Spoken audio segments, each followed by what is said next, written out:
जीवन में मन की शांति पाने के दो ही मंत्र है। नंबर 1 सहजता और नंबर 2 प्रतिक्रिया मुक्ति। सहजता का मतलब है हर हाल में अपने आप को सहज रखिए, इजी रखिए। अपने जीवन को कृत्रिम मत बनाइए, कुटिल मत बनाइए।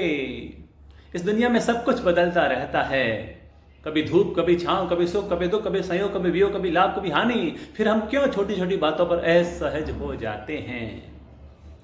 एक संपन्न महिला जो हर समय चिंतित रहती थी, उदास रहती थी, तनाव रहती थी, लेकिन उसकी नौकरानी बड़ी मस्त, बड़ी प्रसन्न, बड़ी आनंदित। उसको देखकर बड़ा आश्चर्य होता कि मेरे पास सब कुछ है लेकिन फिर भी मैं इतनी चिंता में, और इसके पास कुछ नहीं है तो भी इतनी मस्त। और नौकरानी, वो अति संपन्न महिला हर समय कहती रहती है, अरे दिल के अरमां आंसुओं में बह गए। वो हर समय इसी तरह चिंता में रहती थी। लेकिन उसकी काम करने वाली बाई, वो तो हर समय काम करते हुए मस्त रहती थी और गाती थी, अरे सावन का महीना पवन करे सो, अरे जिया ऐसे झूमे जैसे मन में नाचे मोर।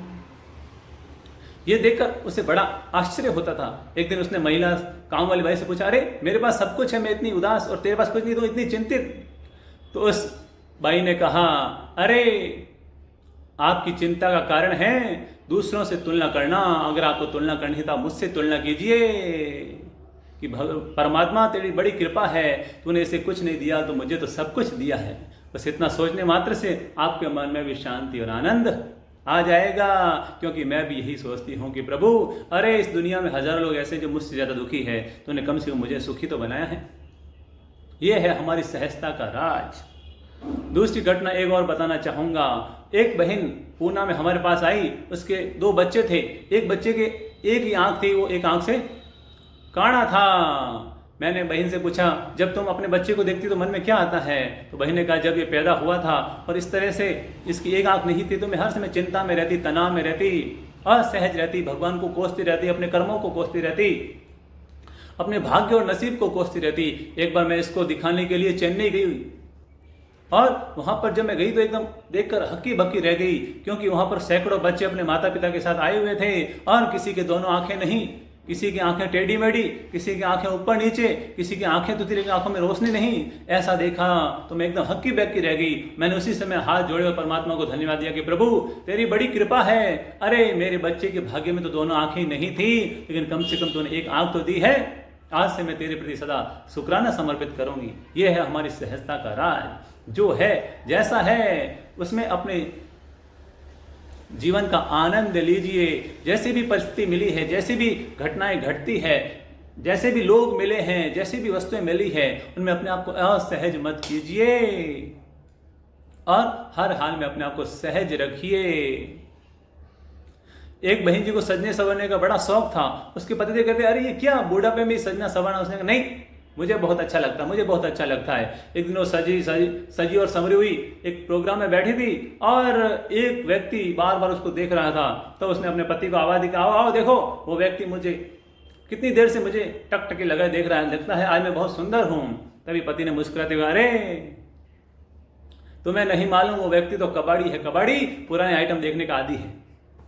प्लीज अपने जीवन को असहज मत बनाइए, कृत्रिम मत बनाइए। जो है उसका आनंद लीजिए।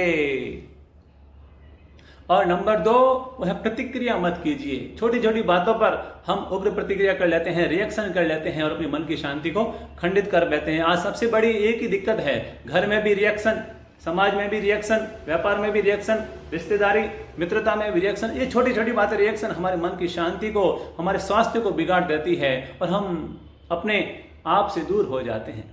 अरे किस बात का रिएक्शन, जो है जैसा है उसको स्वीकार कर लो। जैसे खाने के बाद एडजस्ट होना जरूरी है, वैसे ही शादी के बाद डाइजेस्ट होना जरूरी है। सॉरी, खाने के बाद डाइजेस्ट होना जरूरी है, वैसे ही शादी के बाद एडजस्ट होना भी जरूरी है। अपने जीवन में एडजस्ट करने की आदत डालिए। प्रतिक्रिया मत कीजिए। अगर ज़्यादा हम प्रतिक्रिया करते रहेंगे, ज़्यादा चिंता और तनाव पालते रहेंगे तो कभी सुखी नहीं हो पाएंगे। अपनी बात का समापन छोटी सी घटना से करना चाहूँगा। एक व्यक्ति जिसने बुद्ध के पास दीक्षा ले ली, लेकिन उसका भाई ये देखकर बड़ा तनाव में आ गया, बड़े गुस्से में आ गया और उसने बुद्ध को आई जैसी गालियाँ निकालनी शुरू कर दी, तब भी बुद्ध मुस्कुराए। उसको बड़ा आश्चर्य हुआ कि मैं तो गालियां निकाल रहा हूं और आप मुस्कुरा रहे हैं। तब बुद्ध ने कहा, अरे सोचो तुम्हारे घर पर कोई मेहमान आए और तुम उसको मिठाई परोसो और वो मिठाई खाने से मना कर दे, तो वो मिठाई किसके पास रहेगी? तो उसने कहा, मिठाई मेरे पास रहेगी। ऐसे ही आप मुझे गालियां दे रहे हैं, लेकिन मैं गालियों को स्वीकार नहीं कर रहा हूं, तो ये गालियां किसके पास रहेगी? ये सुनकर वो व्यक्ति चौंका, अरे ये क्या, ये गालियां तो मेरे पास ही रहेगी। उसने बुद्ध से क्षमा मांगी। इसे कहते हैं प्रतिक्रिया मुक्ति। किसी ने हमारे साथ बुरा व्यवहार किया, लेकिन फिर भी हम प्रतिक्रिया मुक्त रहे, कोई रिएक्शन नहीं किया, तो एक दिन परिस्थितियां स्वतः ही हमारे अनुकूल हो जाती है। प्लीज अपने जीवन को सहज बनाइए, तो आपके जीवन में सुख, स्वास्थ्य, समृद्धि के द्वार स्वतः ही खुलते चले जाएंगे।